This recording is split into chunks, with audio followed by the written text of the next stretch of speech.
महाराष्ट्र कांग्रेस अध्यक्ष नाना पटोले धर्मांध लोगों को अच्छी तरह से जानते हैं।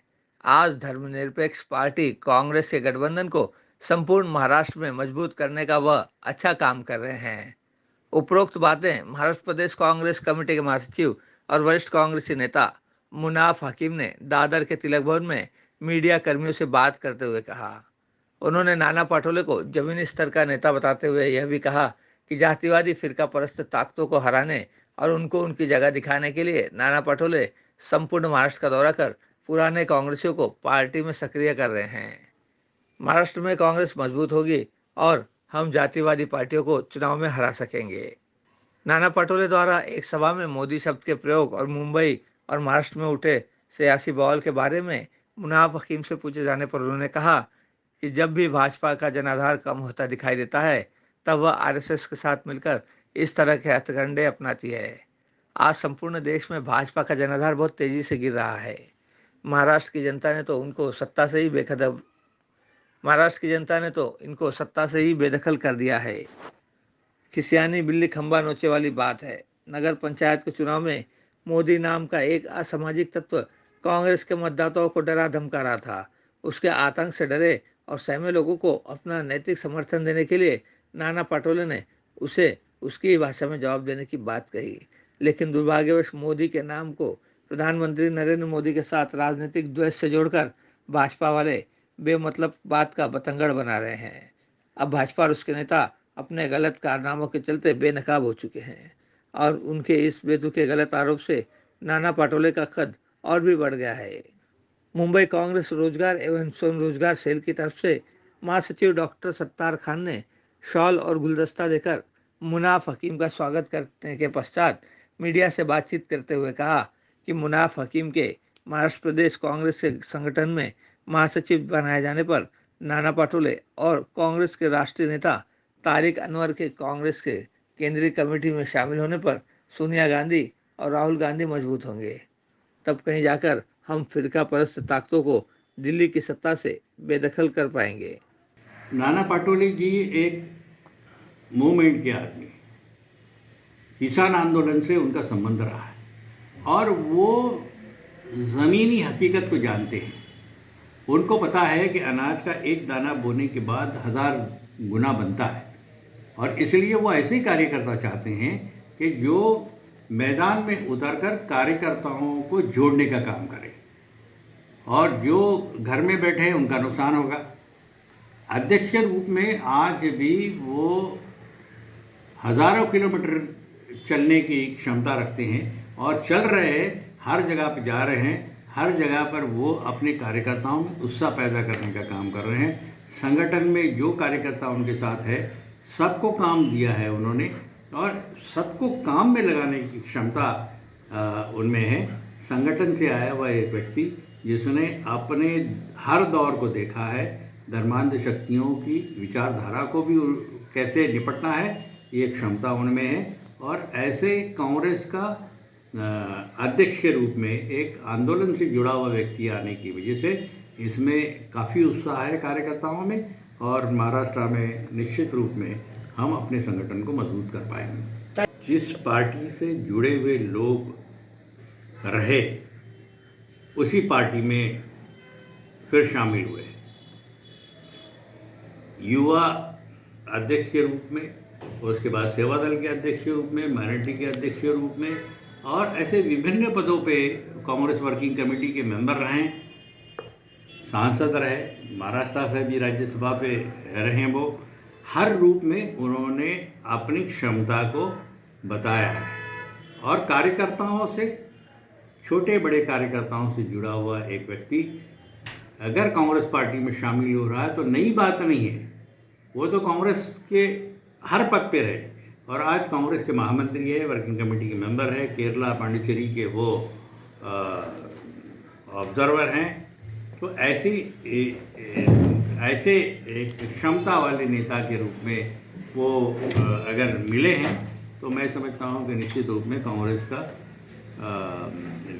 काम होगा, विकास होगा और कांग्रेस पार्टी को मजबूत करने के लिए हम सब एक साथ होकर निश्चित रूप में काम करें।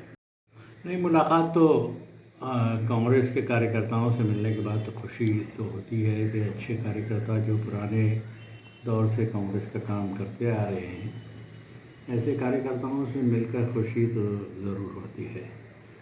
उम्मीद ये है कि पुराने लोग जो है घरों में जो बैठे हैं कांग्रेस के कार्यकर्ता, उन तमाम कार्यकर्ताओं से मेरी अपील है कि वो अपने घर से बाहर निकलें। आज जो जंग है वो जंग है हमारी फ़िरकापरस्त ताकतों के खिलाफ, जो मज़हब के नाम पर लोग बरगला के एक समाज में तेड़ पैदा करने का काम करते हैं। लोगों के दिलों को बांटने का काम के अलावा इन दलों के पास कोई और काम है नहीं। विकास के नाम पर ये सिर्फ धर्म की राजनीति करते हैं, और उसको पहचानने का जो क्षमता है वो पुराने कार्यकर्ताओं में, जिनको धर्मनिरपेक्षता समझ में आती है, जिन्हें पता है कांग्रेस की आइडियोलॉजी और कांग्रेस किस मुद्दों पे काम करती है ये भी पता है। ऐसे कार्यकर्ताओं को किसी बात पर अगर कोई नाराज़गी है तो घर में बैठकर ये आप समाज का विकास नहीं कर सकते हैं। समाज का विकास करना है, समाज के हितों की रक्षा करनी है, और समाज को मुख्य धारा में अगर लाना है तो घर से बाहर निकलकर समाज के मुद्दों पर आपको अपनी रणनीति बनानी होगी।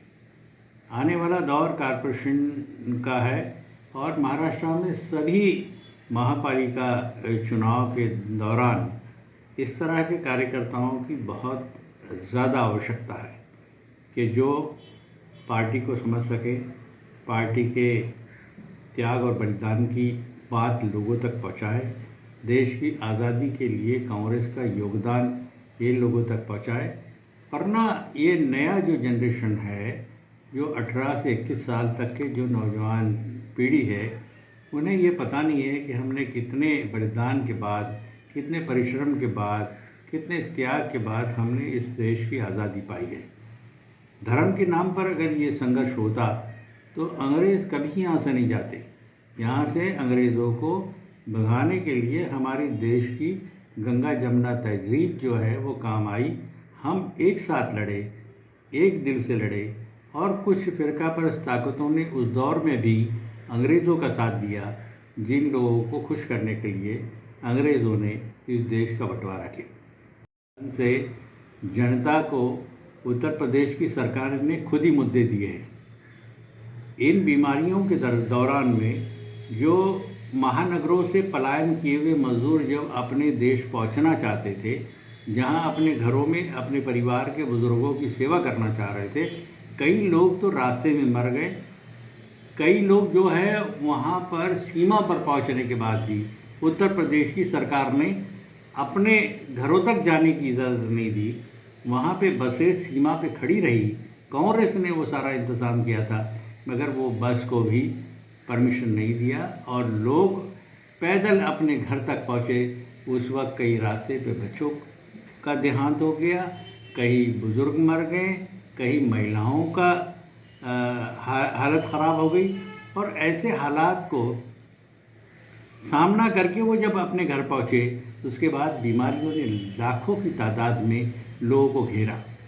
उसमें हज़ारों की तादाद में जब लाशें आई, वो लाशें आने के बाद ये हालत हुई है कि उन लाशों को उठाने वाला कोई नहीं था।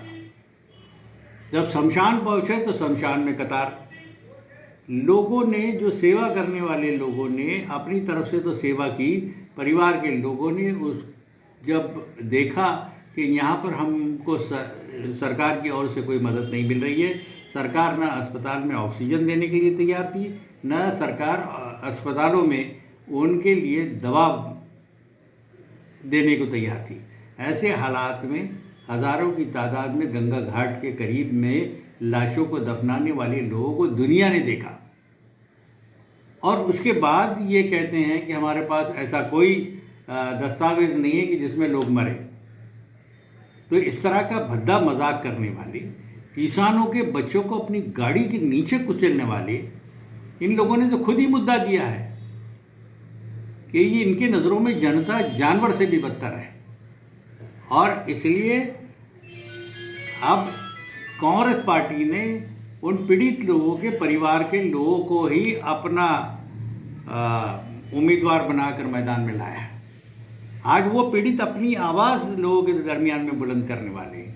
आप किसानों के साथ जुल्म कर रहे हैं, आप नौजवानों को रोज़गार देने के लिए तैयार नहीं हैं, आप वहाँ पर जो शिक्षक है उनके ऊपर लाठीचार्ज कर रहे हैं, जो डॉक्टर्स हैं जिन्होंने कोरोना काल की संकट में दोनों दौर में इतनी सेवा की, उनके ऊपर आपने लाठी चलवा दी। महाराष्ट्र में महानगर पालिका के जो चुनाव है उसमें मुंबई भी है, इसमें कांग्रेस, राष्ट्रवादी कांग्रेस पार्टी, शिवसेना मिलके जो सरकार हम चला रहे हैं महाराष्ट्र विकास आघाड़ी की, तो हमारे सब लोगों का ये प्रयत्न है कि हम सब एक साथ मिलकर भारतीय जनता पार्टी और इस तरह से हिंदू धर्मांधता और मुस्लिम धर्मांधता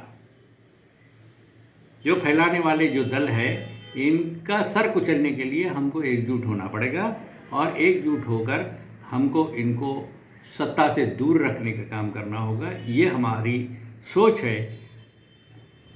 हमने अपने बल पर चुनाव लड़ने की तैयारी कर ली है। कांग्रेस पार्टी अपने बल पर पूरे महाराष्ट्र में चुनाव लड़ने की तैयारी कर चुकी हैं। हमारी कोशिश है कि वोटों का बंटवारा न हो, इसके लिए आखिर में फैसला हमारे महाराष्ट्र के प्रदेश अध्यक्ष करेंगे और उनकी तरफ से जो भी ऐलान होगा, हमारा संगठन पूरी तरह मुंबई और महाराष्ट्र के हर इलाके में फुर्ती से काम करने के लिए तैयार है। कांग्रेस के जो महासचिव है मुनाफ हकीम साहब, ये किसी की पहचान के मोहताज नहीं है। मैं खुद 1980 से उनको जानता हूँ। युवा कांग्रेस अध्यक्ष के ज़माने से उन्होंने कई ओहदे निभाए हैं और बेहतरीन बड़ी बड़ी पोस्ट निभाई है। महाराष्ट्र के जो अध्यक्ष हैं नाना पटोले जी, इन्होंने जो पुराने कांग्रेसी हैं, घर बैठे हैं, कुछ नाराज़गी की वजह से आ नहीं रहे हैं, उनको पार्टी के मुख्य प्रवाह में लाकर जोड़ने का काम शुरू किया है और बहुत बड़े पैमाने पे वो इसमें कामयाब भी दिखाई दे रहे हैं। तारिक अनवर साहब जो है, इनको भी राहुल जी ने बहुत सोच समझकर राष्ट्रीय जो नीति है उसमें लिया है, क्योंकि उनका जो अनुभव है ये हिंदुस्तान के लिए, कांग्रेस के लिए बहुत उपयोगी होने वाला है। इस हिसाब से उनको मुख्य प्रवाह में साथ में लिया है। इसी सोच के आधार पे नाना पटोले जी महाराष्ट्र में जगह जगह हजारों प्रोग्राम ले रहे हैं और कई कोस पैदल जाकर एक एक पार्टी के आदमी को इकट्ठा कर रहे हैं, ताकि फिर से एक बार ये कांग्रेस जैसे हरी भरी थी वैसी सबको नज़र आएगी। यही उनका एक सोच है। आज मुनाफ हकीम साहब से मिलके बहुत ही खुशी हुई। महाराष्ट्र के ज़मीन से जुड़े हुए वो भी नेता हैं। हर कार्यकर्ता को उनका हमेशा मार्गदर्शन रहता है। महाराष्ट्र में तो कई बार आपने टीवी पे, आपके चैनल पे देखा होगा कि डिबेट में भी देखा होगा कि वो मुख्य प्रवक्ता की भूमिका उन्होंने बहुत ही अच्छी तरह निभाई है और पार्टी का जो जनाधार बढ़ाने का काम अभी उन्होंने शुरू किया है। अभी वैसे तो मैं 1985 से युवा कांग्रेस से जुड़ा हूँ, तब से कई ओहदे मैंने लिए हैं। स्लम सेल निभाया है, युवक निभाया है, मुख्य पैनल में रहा हूँ, ईशान्य मुंबई जिला में उपाध्यक्ष रह चुका हूँ, कई सेल में मैंने काम कर चुका हूँ। पार्टी को जोड़ने के लिए ये सेल फ्रंटल बहुत उपयोगी साबित होते हैं।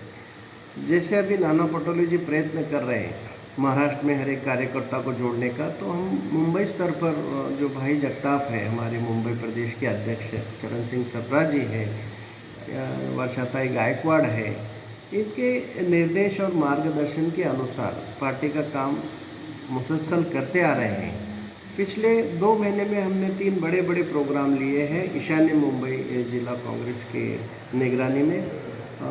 वार्ड नंबर 139, 140, 141 लगातार 4-4 प्रोग्राम हमने लिए हैं, जिसमें मुफ्त में मेडिकल कैंप है, कोरोना के जो 19 जो है उसके डोज जो है और ऐसे सामाजिक कार्य, शैक्षणिक और सांस्कृतिक कार्य हम पार्टी के माध्यम से लगातार करते आ रहे हैं और संगठन बढ़ाने का काम हर बार नए नए लोगों को हम लोग पार्टी में शामिल कर रहे हैं।